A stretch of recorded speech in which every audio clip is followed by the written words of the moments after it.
నేను చెప్పినట్టే పవన్ కళ్యాణ్ చేశాడు. అన్నైన నాగబాబుకి ఇచ్చేశాడు ఎమ్మెల్సీ. మరి చంద్రబాబు నాయుడు గారు టీడీపీ తరపునే కదా ఇచ్చారు. ఏం చెప్పారు వర్మకి పిఠాపురంలో? నువ్వు పవన్ కళ్యాణ్కి మద్దతు పోటీ చేయకుండా నెక్స్ట్ ఎమ్మెల్సీ నీకే ఇస్తానని దేవుడి సాక్షిగా చెప్పాడు. ఆ వర్మేమో అమరావతిలో, విజయవాడలో పవన్ కళ్యాణ్ చుట్టూ, చంద్రబాబు చుట్టూ తిరుగుతున్నాడు. అయ్యా మీ మాట నిలబెట్టుకోండి అని. బుద్ధుందా వర్మ? వాళ్ళ మాట నిలబెట్టుకోరని అప్పుడే చెప్పాను కదా.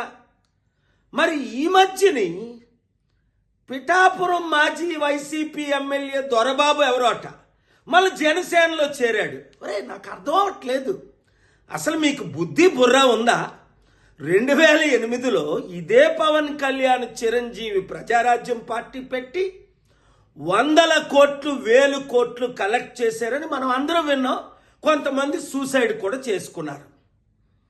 మరి అదే ప్రజారాజ్యం ఇప్పుడు జనసేనగా ఆవిర్భవించిందని అదే చిరంజీవి చెప్తున్నాడు. అంటే అర్థం ఏంటి? అదే పాలసీలతో వచ్చే ఎలక్షన్లో మరలా మేము 100,000 కోట్లు కలెక్ట్ చేస్తాం, మా కుటుంబం మాత్రం ఎమ్మెల్సీ, మంత్రి, ముఖ్యమంత్రి పదవులు అనుభవిస్తాం. తెలివైనోడు ఎవ్వడు ఆ పార్టీలో చేరడు. మూర్ఖులు, గుడ్డోలు, బుర్రలేనోళ్ళు మాత్రమే చేరుతారు అందులో. ఇంకా జనసేన కానీ టీడీపీ కానీ మన లైఫ్లో గెలుస్తుందా? 9 నెలలకే చాప్టర్ క్లోజ్. మొత్తం అంతా అవినీతి, అన్ని ఫెయిల్ అయిపోయారు అని స్పష్టంగా కనబడుతుంది కదా. వచ్చేది కేవలం ప్రజాశాంతి పార్టీయే, బడుగు బలహీన వర్గాల పార్టీయే. మన బీసీ, ఎస్సీ, ఎస్టీలు అందరూ ఇప్పుడు ఎందుకు కమిటీల్లో చేరిపోతున్నారు? ఐఏఎస్, ఐపీఎస్లు మొదలుకొని మాజీ ఎమ్మెల్యే, మినిస్టర్ల వరకు.